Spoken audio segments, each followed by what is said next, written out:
मालिकेच्या आजच्या भागामध्ये आपण पाहत आहोत की आता इकडे प्रीतम खोलीमधून खाली आलेला असतो. त्याच्या हातामध्ये एक फाईल असतोय आणि तो ती फाईल अहिल्याकडे घेऊन यायला लागलेला असतो.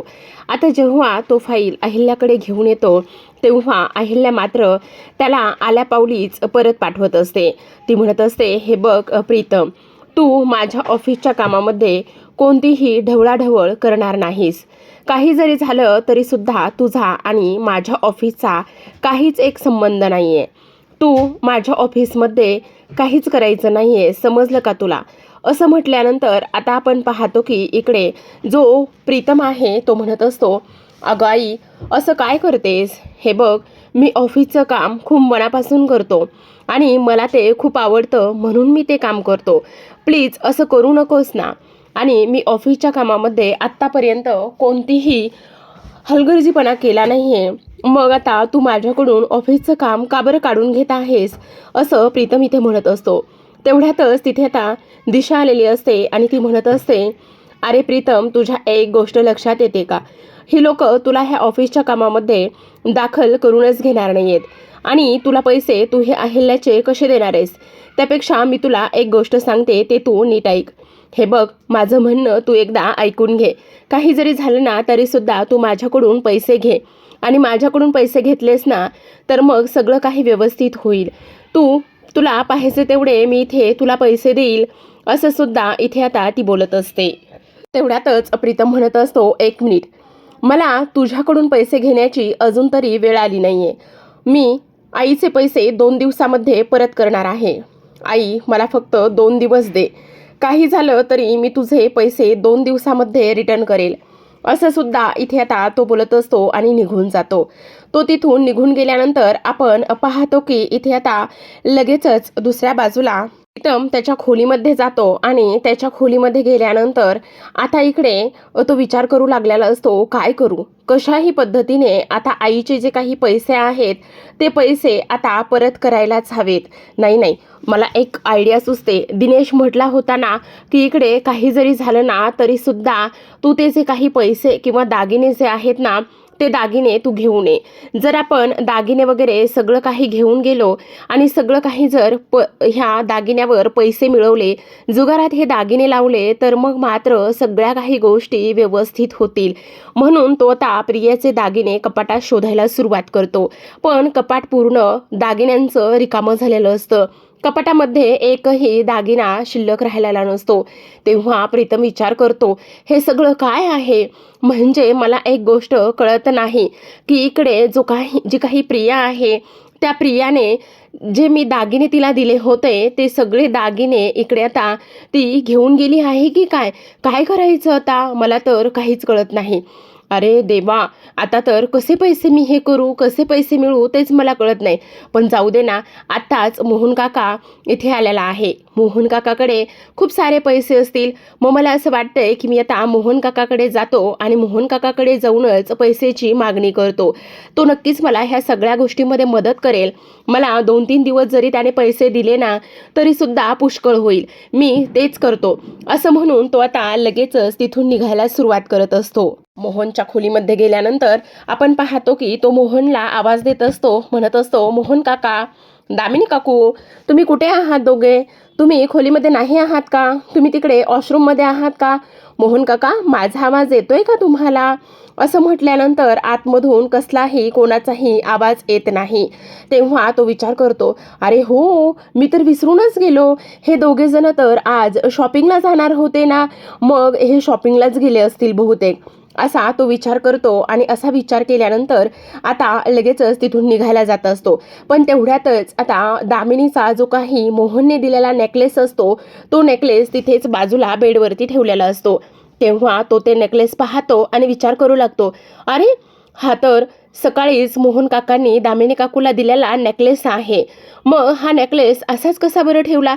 एवढा महागडा नेकलेस आहे आणि हा असाच ठेवून गेली. नाही, मी एक काम करतो, हा जो काही नेकलेस आहे ना तो पटकन कपाटामध्ये ठेवून देतो, जेणेकरून दामिनी काकू आली तर तिला सगळं काही सांगता येईल. असं म्हटल्यानंतर आता आपण पाहतो प्रेक्षकांनो की इकडे त्याच्या कपाट बंद करत असताना एक गोष्ट लक्षात येते. तो म्हणत असतो, अरे प्रियाचे तर दागिने नाही आहेत, पण हा एवढा महागडा नेकलेस मोहन काकांनी दामिनी काकूला दिलेला आहे. त्या एवढ्या महागड्या नेकलेसमध्ये आपलं नक्कीच इथे काम भागू शकतं. आपण ह्या सगळ्या गोष्टीचा का बरं विचार केला नाहीये? नाही, मी एक काम करतो, हा जो काही एवढा महागडा नेकलेस आहे ना, तो नेकलेस नक्कीच मी घेतो आणि हा नेकलेस घेतल्यानंतर ह्याचे भरपूर पैसे मिळतील. तेव्हा लगेच आता इकडे प्रीतम तो नेकलेस त्या बॉक्समधून काढून पाहतो. त्या बॉक्समधून नेकलेस काढून पाहिल्यानंतर आता पाठीमागे मोहन आलेला असतो. मोहन हे सगळं काही दुरूनच पाहत असतो आणि हे सगळं दुरून पाहिल्यानंतर त्याला तर खूपच मोठा धक्का बसलेला असतो. आता तो पाहतो तर काय, इथे प्रीतमने तो नेकलेस त्याच्या ब्लेझरमध्ये टाकलेला असतो आणि पाठीमागे जाणार तेवढ्यातच आता तो तिथून बाजूला निघून जातो आणि तो ह्याच गोष्टीचा विचार करत असतो की नाही, मला आता हे सगळं काही पाहायचंय की हा नेमका काय करतोय, कशा पद्धतीने ह्या सगळ्या गोष्टी तो करतोय, हेच आता मोहनला पाहायचं असतं. तर आता दुसऱ्या बाजूला आपण वळूयात. दुसऱ्या बाजूला आपण पाहतो की इकडे आता जी काही दिशा आहे, दिशाने खूपच मोठा डायनिंग टेबल घरामध्ये आणलेला असतो. आता दिशाने एवढा मोठा डायनिंग टेबल घरामध्ये का आणलेला असतो प्रेक्षकांनो, तर फक्त आणि फक्त तिला जमिनीवर बसून खाण्याची अहिल्याने सक्त ताकीद दिलेली असते. त्यामुळेच तिने तो डायनिंग टेबल आणलेला असतो. आणि आता जेव्हा ती डायनिंग टेबल घेऊन येते तेव्हा ती म्हणत असते, अहिल्या, तुला कळत नाही तू काय केलंयस ते. तुझ्या ही गोष्ट लक्षात येत नाही. तू अशी कशी वागू शकतेस? तू ह्या दिशाला तू जमिनीवर बसून खाण्याची ऑर्डर दिलीस, पण मी तसं अजिबात करणार नाही. काही जरी झालं ना तरी सुद्धा मी जमिनीवर बसणार नाही. अगं, तू जरी वाघीण असलीस ना तरी सुद्धा मी जखमी वाघीण आहे आणि जखमी वाघीण ही किती डेंजर असू शकते हे तुला आता कळणार आहे. अहिल्या, नाही तुझा माज उतरवला ना तर नावाची दिशा नाही मी, असं म्हणूनच आता स्वतःचंच कौतुक करत असते. आता स्वतःचं कौतुक केल्यानंतर आपण पाहतो प्रेक्षकांनो की इकडे लगेचच दुसऱ्या बाजूला मात्र जी काही दिशा आहे ती एका गोष्टीचा विचार करू लागते की आता खरी मजा येणार आहे. कारण इथे आता जी काही दामिनी आहे ना ती मला खाली बस म्हणत होती, मग मी आता खाली कशी बसेल? शक्यच नाही. आणि हे आता बघूया काय होतंय. तर आता हा डायनिंग टेबल एवढा मोठा आणलेला आहे आणि हा एवढा मोठा डायनिंग टेबल आणल्यानंतर अहिल्या, तू स्वतःला खूप मोठी आणि महान समजत असशील, पण अजिबातच नाही. तू तेवढी महान नाही आहेस आणि तू तेवढी शहाणी सुद्धा नाही आहेस. बघच तू आता मी काय करते आणि कशा पद्धतीने हा गेम तुझ्यावरच पलटवते. त्या सगळ्या गोष्टी तुला लवकरच कळतील, असं सुद्धा आता इकडे ती बोलत असते. त्याचसोबत आपण पाहतो की आता इथे जी काही दिशा आहे ती दिशा त्या अहिल्याच्या सारख्याच खुर्चीवरती बसते. अहिल्यासारख्याच खुर्चीवरती बसल्यानंतर आता इकडे लगेचच जी काही दिशा आहे ती म्हणत असते, एक गोष्ट मात्र नक्की आहे की इकडे आपण जर ठरवलं ना तर काहीही करू शकतो, काहीही. तसंच हिला सुद्धा कळायला हवं होतं, पण तिला ह्या सगळ्या गोष्टी अजिबात कळत नाहीयेत. महामूर्ख आहे. आणि त्या दिवशीचा तो क्षण तिला आठवतो, ज्या दिवशी इथे जी दिशा आहे तिला खुर्चीवर बसवत असताना मुद्दामून खुर्चीवरून पाडण्यात आलं आणि जेव्हा ती खुर्चीवरून पडली गेली तेव्हा मात्र तिचा अपमान झालेला होता. आणि तेव्हाच त्या क्षणाला इथे अहिल्याने असं सांगितलेलं होतं की हे बघ, काही जरी झालं ना तरी सुद्धा तुला ह्या खुर्चीवर बसता येणार नाही, कारण ती खुर्ची जी आहे ती इथे मोहनची आहे आणि मोहनच्या खुर्चीवर तुला मी नाही बसू देणार, असं हे सगळं काही सांगण्यात आलेलं होतं. आणि तेव्हा लगेच आता आपण पाहतो की इकडे जी दिशा आहे ती म्हणत असते, अहिल्या, तू खूप मोठी चूक केली. ह्या सगळ्या गोष्टी तू मुद्दामून अंगावर ओढून घेतल्या आहेस. तुला कळत नाही की मी कोण आहे, काय आहे. एकदा का तुला कळायला लागलं ना तर मग बघ मी काय करते आणि काय नाही ते. तुला हेच कळणं सगळ्यात जास्त महत्त्वाचं आहे. तर आता दुसऱ्या बाजूला आपण पाहतो पारू तिच्या खोलीमध्ये असते आणि तिच्या खोलीमध्ये असताना ती विचार करत असते, हे सगळं प्रीतम सरांबरोबर का आणि कशामुळे झाले, ह्या सगळ्या गोष्टींचा शोध आपण घेतला पाहिजे. कारण इथे जे काही प्रीतम सर आहेत, प्रीतम सरांवर देवी आई एवढ्या रागवल्या आहेत, एवढं सगळं काही त्यांना बोलल्या आहेत, त्यामुळे मात्र इथे आपण हे सगळं काही ह्या पद्धतीने न होऊ दिलेलं बरं आणि त्यांच्या पाठीमागे आपण खंबीरपणं उभं सुद्धा राहिलेलं बरं, असा विचार ती करते. तेवढ्यातच मोहन आलेले असतात आणि मोहन इथे पारूला भेटायचं असतं. आता पारूला समोर पाहिल्यानंतर आपण पाहतो की ते लगेचच चेहऱ्यावरती पुस्तक घेतात. चेहऱ्यावरती पुस्तक घेऊन पारूकडे जात असतात आणि पारूला म्हणत असतात, "ओ मॅडम, तुम्ही काय करता इथे?" तेवढ्यातच पारू म्हणत असते, "तुम्ही कोण आहात? आणि असं माझ्या खोलीमध्ये काय करताय?" तेवढ्यातच आता मोहन मुद्दाम तिची खेचत असतो, कारण त्याला पाहायचं असतं की मला पारू ओळखते का नाही ते. त्यामुळेच ह्या सगळ्या काही गोष्टी इथे तो करत असतो. तेव्हाच आपण पाहतो प्रेक्षकांनो की आता इथे मोहनने चेहऱ्यावर असलेलं पुस्तक बाजूला केलेलं असतं आणि चेहऱ्यावर असलेलं पुस्तक बाजूला केल्यानंतर आता लगेचच पारू म्हणत असते, "मोहन, मोहन सर, तुम्ही तुम्ही कधी आलात? किती किती छान वाटलं तुम्हाला पाहिल्यानंतर." लगेचच आता त्यांच्या पाया पडते आणि त्यांच्या पाया पडल्यानंतर मोहन तिला भरभरून आशीर्वाद देतात. "कशी आहेस पारू तू?" "मोहन सर, मी अगदी छान आणि बरी आहे. खूप छान वाटलं तुम्हाला इथे पाहिल्यानंतर आणि तुम्हाला भेटल्यानंतर. खरंच मला ना खूप जास्त आनंद झाला आहे."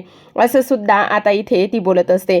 आता ह्या सगळ्या काही गोष्टी इथे बोलल्यानंतर लगेचच मोहन विचार करत असतो, मी काय म्हणतो, पारूला हे सगळं काही सांगून टाकावं का?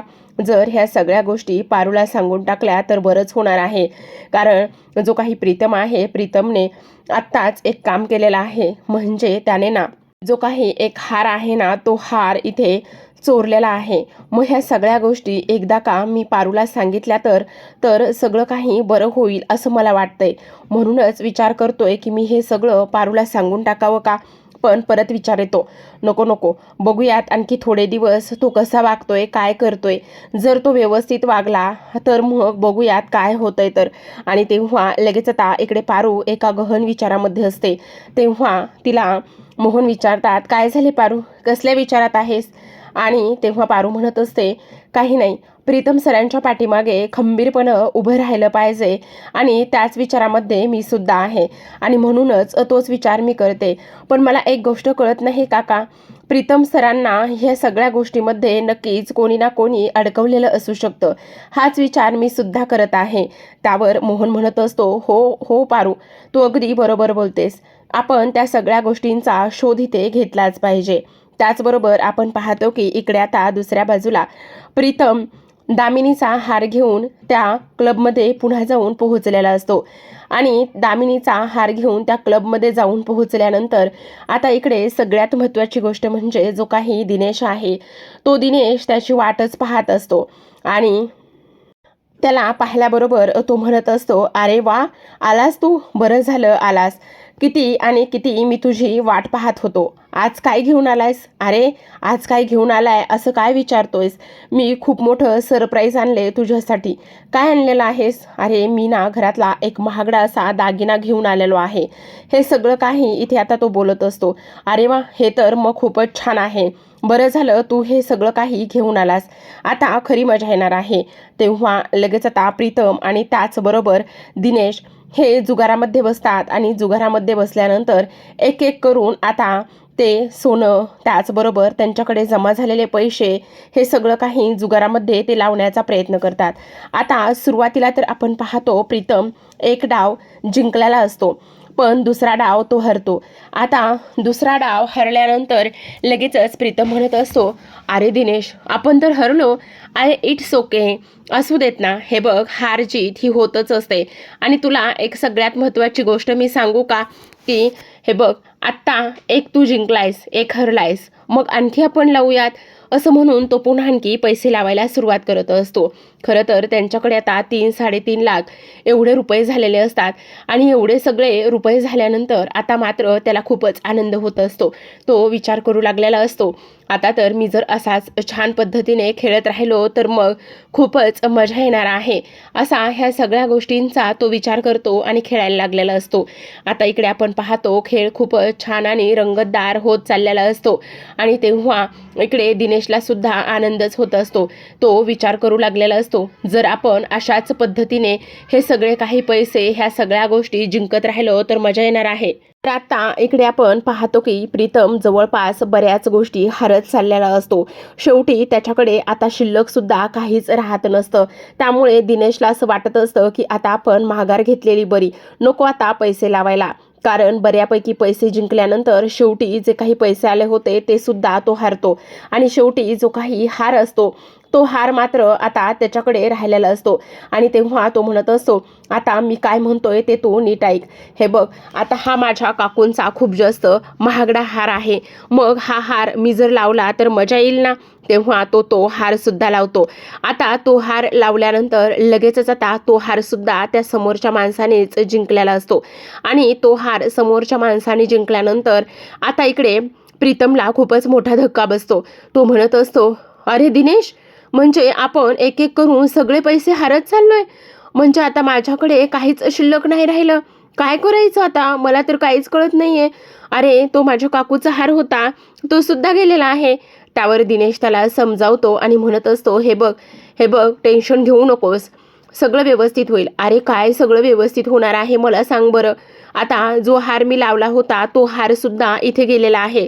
मग तुला अजून असं वाटतंय का की हे सगळं काही व्यवस्थित होईल म्हणून. त्यावर लगेच आता दिनेश म्हणत असतो, हे बघ, काही पैसे आले, काही पैसे गेले, पण जुगार हा असाच असतो. जुगार म्हणजे एक व्यसन आहे आणि ते व्यसन आपण स्वतःला किती लावून घ्यायचं आणि किती नाही हे आपण स्वतः ठरवायचं असतं. ह्या सगळ्या गोष्टी तो त्याला बोलून दाखवत असतो. प्रीतमच्या चेहऱ्यावर आत्तापर्यंत जो काही आनंद होता तो आनंद मात्र क्षणात गायब झालेला असतो. कारण आता इकडे प्रीतम समोर खूपच मोठं आव्हान आलेलं असतं आणि प्रीतमला आता ह्या जुगारामुळे जे काही पैसे मिळालेले असतात ते पैसे मात्र पूर्णतः गायब झालेले असतात. आणि ते पैसे पूर्ण गायब झाल्यानंतर आता प्रीतमचा चेहरा पाहण्यासारखा झालेला असतो. कारण इकडे त्याचे जे काही पैसे आहेत ते पैसे पूर्णतः निघून गेलेले असतात. आणि ते पैसे पूर्णतः निघून गेल्यानंतर आता प्रीतम विचार करत असतो, काय करू, मला तर काहीच कळत नाहीये, कसं होणार आहे आता माझं सगळं. मला एक गोष्ट सांग की आता मी हे दागिने सुद्धा हरून बसलोय, मग आता मी काय करू. त्यावर तो म्हणत असतो, हे बघ, तुला मी काय म्हणतोय ते एकदा ऐकून तरी घे तू माझं. अरे मी काय ऐकून घेणार आहे तुझं. अरे मी ही कोणाची वस्तू आणली होती तुला माहितीये का. ही माझ्या काकूंची वस्तू आणली होती ती. अरे मग तेच तर मी तुला सांगण्याचा प्रयत्न करतो ना. जुगार हा असाच व्यसन आहे. आणि तुला एक गोष्ट सांगू का, हे बघ, तू काळजी करू नकोस. आता आपण आज नको खेळायला, आता आपण उद्या खेळूयात. तेव्हा इकडे आता तो म्हणत असतो, असं कसं नाही खेळायचंय, आता तर आपण खेळायचंच आहे. अरे नाही खेळू शकत आपण, आता सगळे पैसे गेलेले आहेत, मग कसं खेळणार आहोत आपण आता. तेव्हा समोरचा माणूस सुद्धा म्हणत असतो, अरे मी काय म्हणतो, आता तर तुझ्याकडे 1 रुपया सुद्धा राहिलेला नाहीये, मग तू कसं आणि कशा पद्धतीने खेळणार आहेस ते तरी सांग जरा. आता ह्या सगळ्या काही गोष्टी इथे बोलल्यानंतर त्याला तर खूपच मोठा धक्का आणि टेन्शन बसलेलं असतं.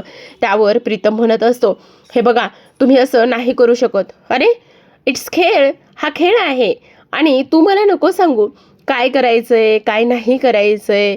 आणि हा खेळ आहे, त्यामुळे ह्या खेळामध्ये हार जीत हे सगळं काही होतच असतं. ह्या सगळ्या गोष्टी तुला समजायला हव्यात ना.